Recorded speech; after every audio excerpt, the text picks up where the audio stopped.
Welcome to Cars Yeah, show number 33.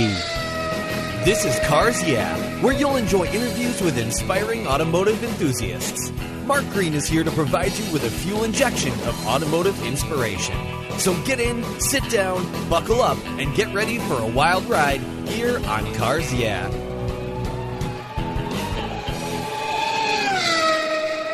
Do you love vintage cars? Then go to carsyeah.com and get a free copy of the fantastic Filler Up book. It's a full-color ebook filled with fuel filler fun, over 60 color photographs of vintage cars, plus inspirational quotes from some of the most famous automotive enthusiasts of all time. Simply go to carsyeah.com and click on the free book button on the homepage. Download your Filler Up book today on carsyeah.com.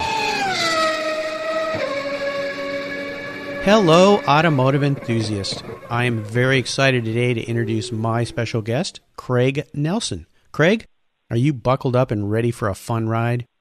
I sure am. All right. It's great to have you here. Thank you. Craig is a veteran of the United States Navy, and I want to thank you for your service, Craig. You're welcome. After his 20-year career serving our country, he's embarked on a new journey into automotive excellence. After earning an associate's degree in automotive technology and management, Craig enrolled in the Automotive Restoration program at the prestigious McPherson College in Kansas. McPherson offers the only four-year educational program in automotive restoration, and when Craig graduates, he'll have a Bachelor of Science degree in technology with an automotive restoration emphasis. Craig is spending the summer as an intern at the LeMay America's Car Museum before returning to Kansas this fall to continue his education at McPherson. So, Craig, I've told our listeners just a little bit about you, so if you take some time and share a little bit more about your history, your interests, and, of course, your passion for automobiles, and also touch a little bit on McPherson College to let our listeners know what that university is all about. Well, thanks, Mark, for having me on today. This is definitely an honor. McPherson College is a four-year liberal arts college located in the town of McPherson, Kansas. If you look on a map and find Wichita, Kansas, it's about 55 miles north, or approximately an hour drive north of Wichita. The town of McPherson's got about 15,000 people. So the college it's a small college, private school, about 650 students enrolled, and of that, approximately 20% of the student population is enrolled in the automotive restoration program. McPherson College is definitely connected to the right people in the industry, and that's the number one reason why McPherson College is better than the other automotive education schools out there, such as WyoTech or Universal Technical Institute, and that's why I chose it. The school program has multiple degree tracks in the automotive restoration program.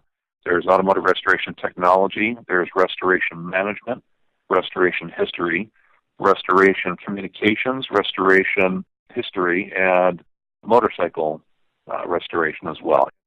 Antique motorcycle restoration. Wow. So there's 6 tracks total that one can choose to go through, and there's a specific list of requirements to complete those degrees, along with the general ed requirements that any four-year university or college requires in order to get that degree.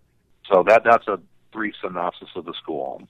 Well, it's so refreshing to have a school like that in the country, because so many people go to college thinking, oh, I have to go to college, or I should go to college. They get out with a degree that really isn't going to serve them that well. And what you're learning at McPherson not only combines your passion for automobiles, but really sets you up for a real career. And your internship at LeMay is a good example of that. What a wonderful opportunity to get to come to a museum, spend time around these cars, around people who know these cars, and take that knowledge back and put hands on at McPherson. Yes, it is. When I first came to McPherson, I'll start kind of working my way backwards as far as how I got to this point where I'm at right now. Great. I had retired from the Navy 3 years ago, and after I left the Navy, I knew I was going to get into the car field. I just didn't know exactly how. So one of the things that I've been doing as a hobby for years and years, from young adulthood all the way up to the present, is auto sound systems and mobile electronics. So when I got out of the military, I said, let me try this. So I drove out to Holly Hill, Florida, outside of Daytona Beach, and I enrolled at what's known as the Installer Institute, which is a 10-week mobile electronics course teaching everything from mobile security to mobile electronics to speaker enclosures and interior fabrication, fiberglass, and so forth. And that's what the high-end installers do on high-end installations, higher-end cars. Really good shops can do really outstanding work and have tremendous sound quality in a vehicle. And that's something I've been into for a long time. So I drove out there and got that certificate and finished that program after 10 weeks, and it was wonderful. And Florida's nice. I came back to my hometown in Colorado. I tried looking for work, but things just weren't working out there, and then which led me to, well, let's try something else. So I ended up working at a car dealership for several months, working at a Kia dealership, selling vehicles. And that was a extreme eye-opener. I learned a whole lot about customer service, about business, about how the car business runs in general, and the interaction with customers as a salesman to a customer. And I was pretty successful at it in the short time that I was there. Then I ended up going to Wyotech in Laramie, Wyoming. Wyoming Technical Institute, as it's known, as it's by its full name. And Laramie, Wyoming is just about 2 hours north of Denver, just over the Wyoming state line. Wyotech is known for, you see the commercials on TV, on all the cable shows, and Wyotech is a great school. I went there for 9 months, got the associate's degree that they offer in management, as well as the automotive core courses that they teach. But while I was there, I ended up finding out about McPherson College by watching Wayne Carini's show on Chasing Classic Cars. And he did an episode 2 years ago. He came out to the school looking for an intern, looking for a new employee, and he brought the camera crew with him. They aired that episode in the fall of 2012, and I saw that show, and I said, wow, this is something that's worth looking into. And I finished my time at Wyotech, and I looked into McPherson College and made that decision to go there and finish out my degree and actually get the bachelor's degree. So I entered McPherson College last summer, transferring in as a junior from my previous college experience and previous college credits.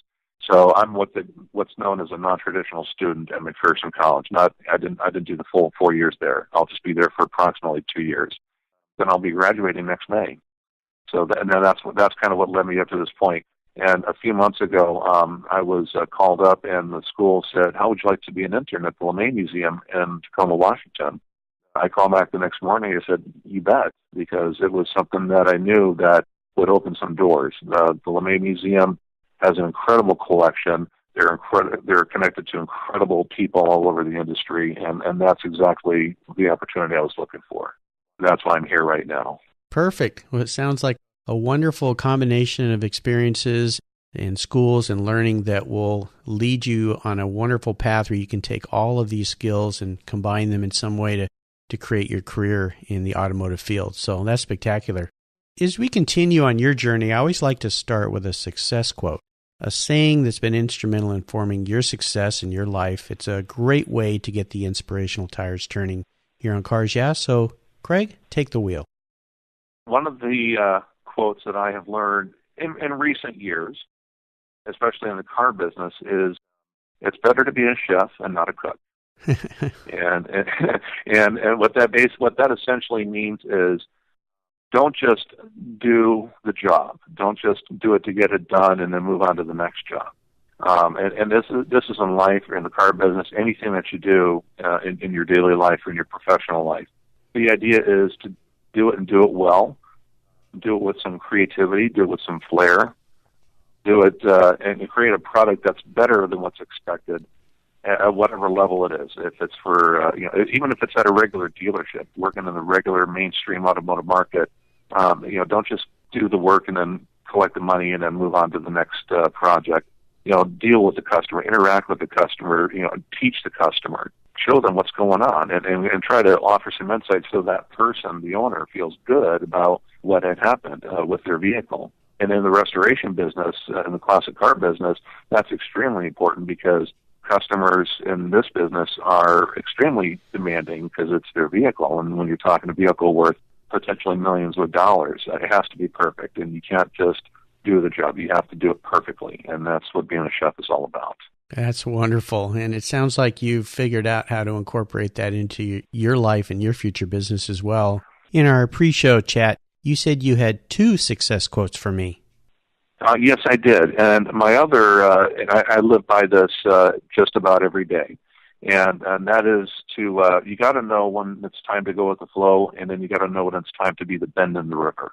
Mm-hmm. And it's knowing, which situation applies that it's going to help determine how you're going to react in a particular business situation or in the car business or just at home with your family. Because it's a give and take situation. It's a two-way situation with everybody that you deal with, whether it's your boss, whether it's a customer, somebody under you. I learn as well as lead from people above and below me or all around me. It's a fluid situation, but there are times, though, if you've got something to say, you say it, and you offer your advice, you offer your solutions, and don't be afraid to hear no from somebody. And then if they tell you no, then you move on until the next opportunity comes along to make a difference, to be that change in the river, to be that bend in the river. And that's something I learned while I was in the military, and I think in business and in the private sector, it's no different than my experience in the military. I think you're right. I think it's going to serve you really well, especially working around old vehicles, because there are many bends in the river that come along when you're starting to take an old car apart and start to realize the idiosyncrasies of those vehicles and things you thought were done one way and maybe weren't done another. I remember talking to a gentleman who was restoring an old Ferrari, and he said, "Do you realize the left side of the car is an inch longer than the right? There must have been two people working on each side of this car when they hand built it, and one went a little further than the other one." So imagine, what do you do then? Those are great quotes, and I think they're going to serve you really well. Will you share with us a story that instigated your passion for cars? As I was a young kid, I didn't have that pedigree. Some people have that pedigree where somebody in their family, somebody that they know had a cool car, they worked in the business, they worked in the shop, something to that effect. I didn't have that pedigree. I just was a kid who didn't know anything about cars. And even as a young adult, I didn't really know much about cars at all. However, watching my dad, I think it's what spurred me to want to work on a car. And watching my dad changing oil, doing brakes, things like that, I think is kind of where that started. I didn't really have much of a desire for cars when I was much younger. However, the first time I started to get interested, I think, was when I started learning and when you would hear stereo systems and these when I was in high school, these kids would pull up in their in their car and they'd have the bass booming, that kind of thing. And I always thought that was neat. And I said, well, when I get a car, I'm going to put a big stereo system in. So when I got to that point, I put a stereo system in, and you start to learn how a car operates and where the fuse box is and how to run an electrical cable. And one thing leads to another, and that's kind of how I progressed as I started getting older. My first car was a 1984 Renault Encore. Oh, wow. which was when I graduated high school. And that was just a car that I got around in. It was nothing special. It was just a commuter car. However, I put a stereo system in that car, and then 3 months later it got stolen because I didn't put the alarm system in correctly. Well, I had an alarm system in there too, and they disabled it. So that taught me that, well, next time I'm going to do it better.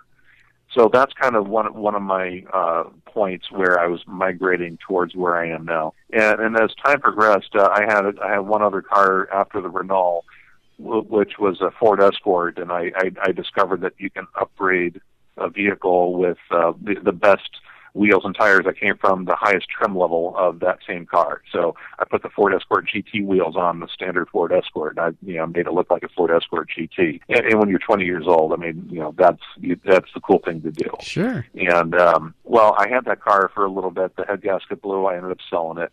So I finally got to my very first car, a brand new car, which was a 1995 Honda Civic, which I owned up until 3 years ago. And it was that car that really opened me up to the automotive enthusiast realm. And that's where, in the late 90s, the whole sport compact market really was booming with the aftermarket upgrades, with the engine swaps, the whole import tuner, Japanese car movement of the late 1990s up till about 2000, 2001 is really when it peaked. And to this day, it's still alive and well, but it's a little bit different now than it used to be.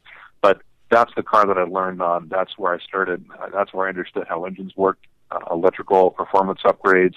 And it got to the point where I ended up taking that car rebuilding the whole thing from 2005 to 2009. It was a 4-year project where it was featured in a magazine, in Honda Tuning magazine, from October 2009.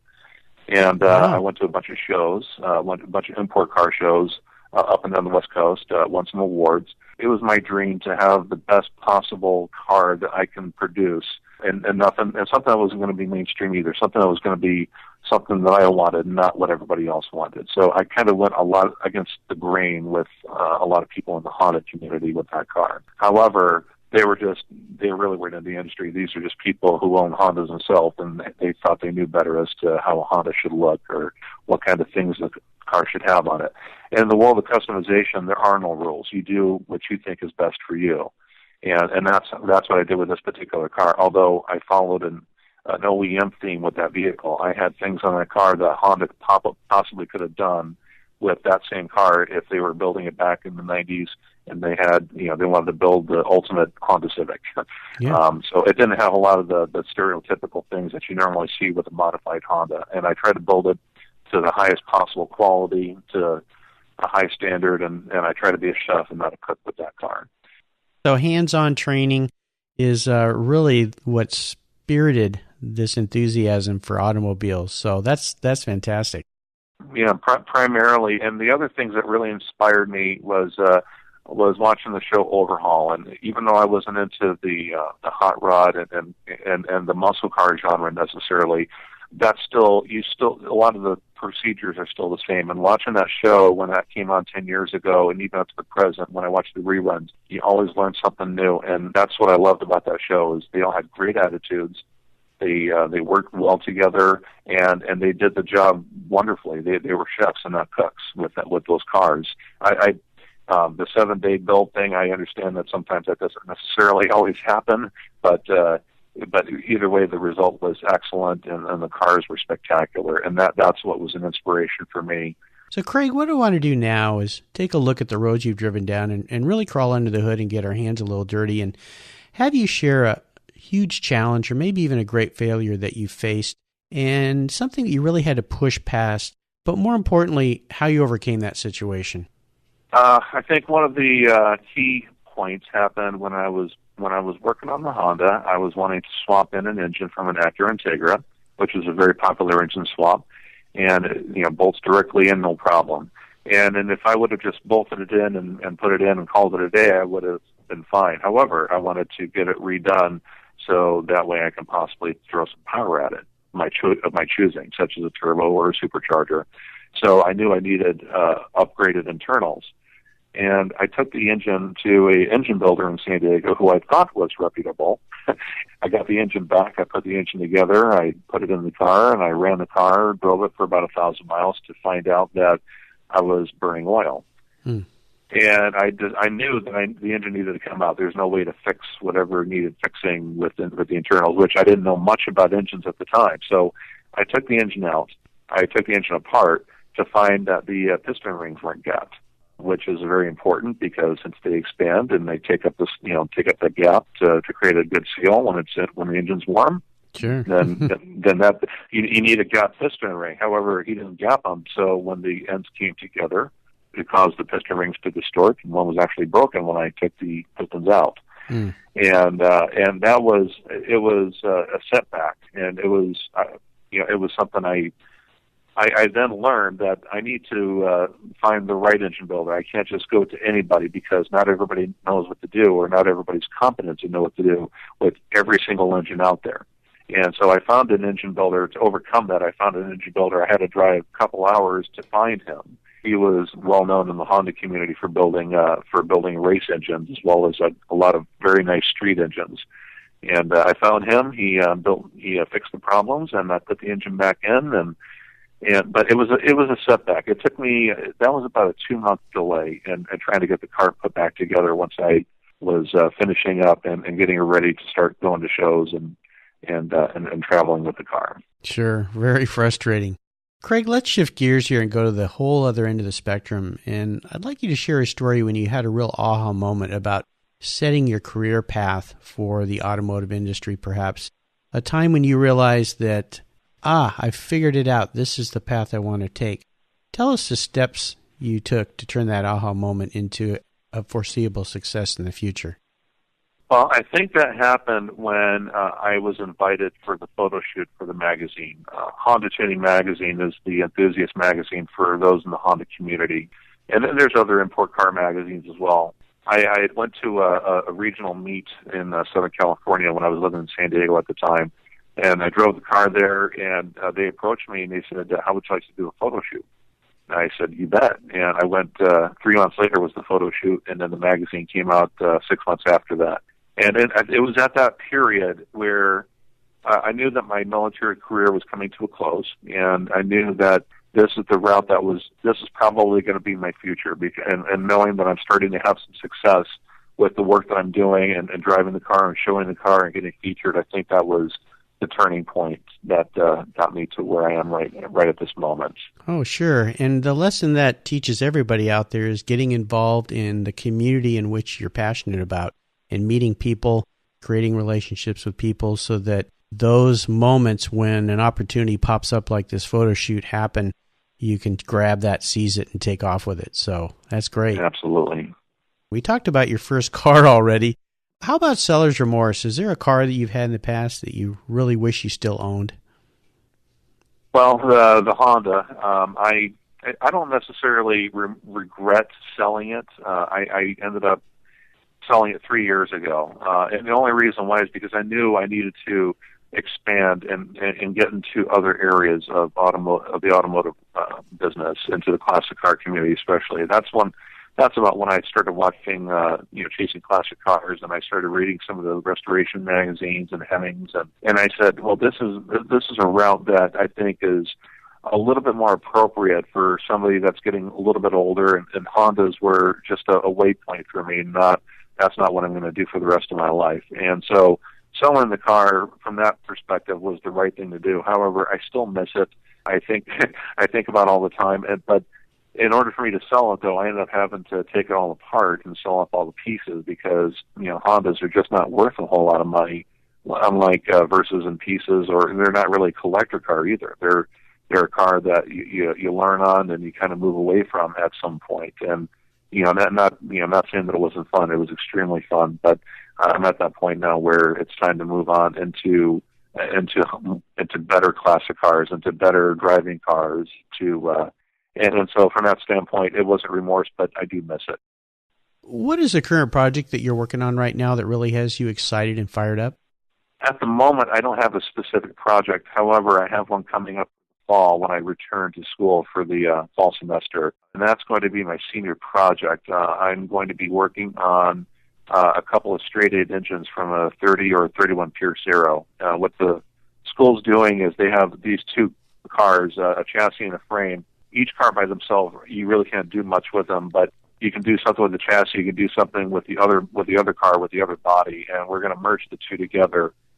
And that's going to include also creating one engine out of three that are currently there at the moment. So my senior project is going to be going through all those engines, taking them apart, documenting how the current state of the engine is, measuring everything, documenting, taking pictures, getting it ready to start putting that together and machining and rebuilding at some point after I leave school. So that's going to be my foray into really into a car that's 83 years old now, and that's something I'm really looking forward to. Wow! So from Hondas and Acura motors to Pierce Aero straights, holy cow! That is going to be a lot of fun.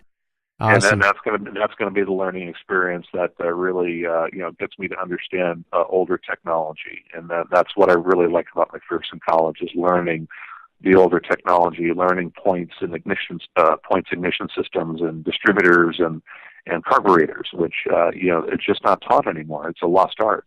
That's the thing that McPherson College really shines in is old technology. Fantastic.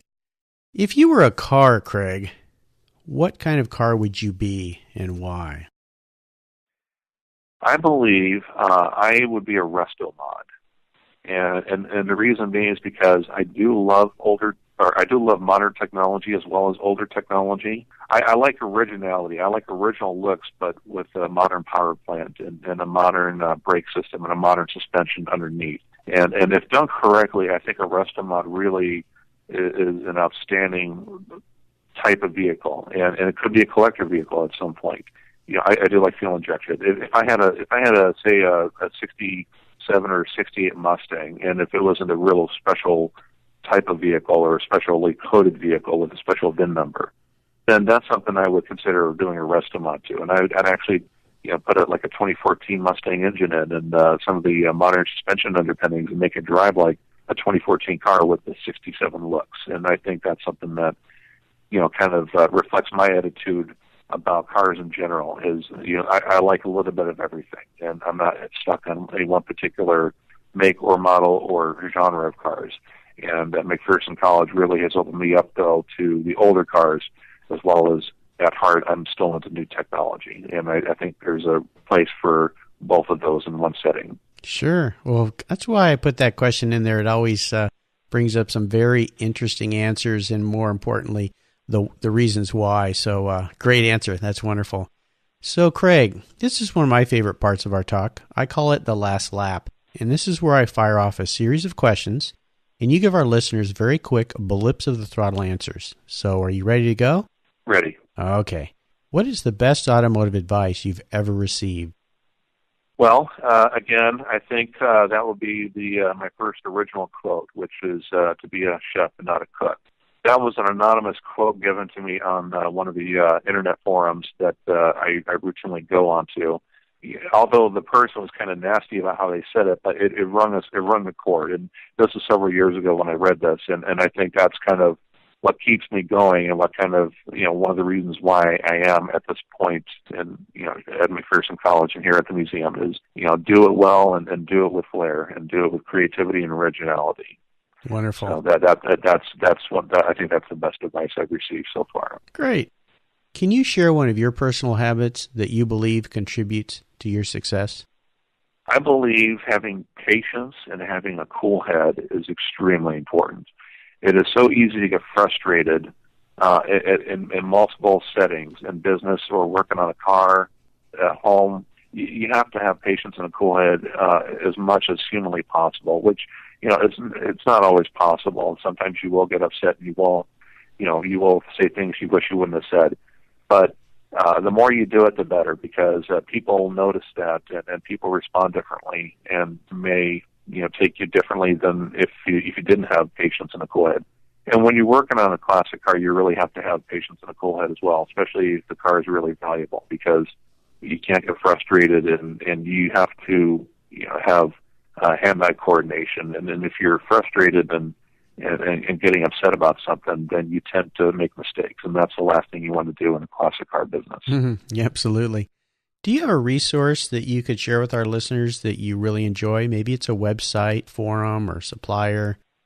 That would be McPherson College. It's www.mcpherson.edu/auto restoration, all scrunched together in one word. It's searchable on all the search engines. Okay. Craig, is there a book you've recently read that you really enjoy that you could share with us? Yes, there is. In my English class, we read a book called The Glass Castle. The author is Jeanette Walls. She is currently a journalist and a columnist. She was with MSNBC, and she's also written for multiple New York newspapers. She wrote this book in 2005, and it detailed how her life was growing up homeless. Her parents didn't have money. They moved from house to house and didn't stay in those houses long, were often homeless, often didn't have money. However, she persevered, and she went through a lot of things in her life to the point where she finally made her way into college, and she made her way into her career. And I think that's a metaphor for a lot of people. They overcome adversity, and you do what's best for you, and you get to the point where you feel is best for you. You follow your dreams, and you follow your own example, not necessarily those of others, because not everybody necessarily is the best example. Sometimes you have to follow your own journey, follow your own heart. And I think that's what this book was about, despite all the adverse conditions that she dealt with while she was growing up. And if you look it up, you can find out all the information on the book. It's very inspiring. I'll bet. It sounds like it. Listeners, you can find links to all these resources that Craig has shared with us today at carsyeah.com/Craig Nelson. or you can just put Craig Nelson in the search bar and his show notes page will pop up with links to all these resources. And now it's time for the checkered flag. So Craig, this last question is always a challenge. I like to call it a real doozy, which you'll relate to since you're working around some wonderful cars there at LeMay, including the Duesenberg they have. If you could only have one collector car in your garage, and this is something that you can't sell to buy a bunch of other cars with, and money was no object, what would that car be? And more importantly, why did you choose it? I believe that car would be the 54 to 57 300 SL Mercedes Gullwing. Yeah, and the reason being is because it is regarded as, if not the most iconic car, it is in the top 5 of iconic classic cars ever produced in the 20th century. The car is highly sought after. It's highly elegant. It's a car that, that's something that can be passed from generation to generation. And over a period of the next 100 to 200 years, that's something that, could easily stay in my family if I had one. And that's what I would want to do, is pass it down from, to my son, my daughter, or nephews, nieces. It should stay in the family. Number 2, the modern technology that we often take for granted in today's cars, that was pretty much pioneered with that particular car. With the direct mechanical fuel injection, with four-wheel independent suspension. The power-to-weight ratio was something that was unheard of for a car from the 1950s. And I think that was the precursor to a lot of how cars have been built now for about the past 20 or 30 years, especially. And so I think it's the godfather, so to speak, of a lot of the modern technology of today. Oh yeah. And it's just such a beautiful car. And the thing I like about Mercedes too is I like how everything is standardized, and you can still get parts for a Gullwing directly from Mercedes. There's no shortage of parts necessarily. So doing a restoration on one is not terribly difficult to do, unlike other cars where you have to recreate stuff from scratch. Yeah. Well, that is a beautiful car, so excellent choice. What a spectacular vehicle that is. I hope someday you find one of those in your garage. I hope so, too. Well, Craig, you've taken us on a great ride today, and I've really enjoyed your stories, and I want to thank you for sharing your journey with us. You're just beginning a new part of a journey in your life, so that's spectacular, something really unique here on Cars Yeah, and I appreciate you being here. If you could give our listeners one parting piece of guidance before you drive off into the sunset in that Gullwing of yours, and let our listeners know what's the best way for them to find you at McPherson, and then we'll say goodbye. My email address is nelska@bulldog.mcpherson.edu. My cell phone number, anybody can call me or text me if they want more information about the school or about some of the things that they heard on the show today, is 619-944-8971. That's my cell phone, and anybody can call or text me. I believe that is always be yourself. Always, just speak confidently. Do what's right versus what's convenient. Never ever be dishonest. There's too much of that in this world, in business or in family or or in life in general. And I think if you're honest with yourself, and if you're true to yourself, and you just be yourself and do what's best for you. I think that's the best thing that anybody can do, and let the chips fall where they may. If somebody treats you differently because of it, then that's their problem. It's not your problem. Well, very wise advice. Thank you for sharing that. I want to remind our listeners that you can find links to everything that we've shared here today on carsyeah.com/Craig Nelson. And I want to thank you, Craig, for being so generous with your time and your expertise and sharing your life and experiences with us. I want to wish you the best success. Until we talk again, we'll see you down the road. Thanks, Mark. I appreciate it. Have a wonderful day. You too. You're welcome. Thank you so much for joining us on today's ride here at Cars Yeah. Drive on over to carsyeah.com to find show notes and inspiring automotive fun.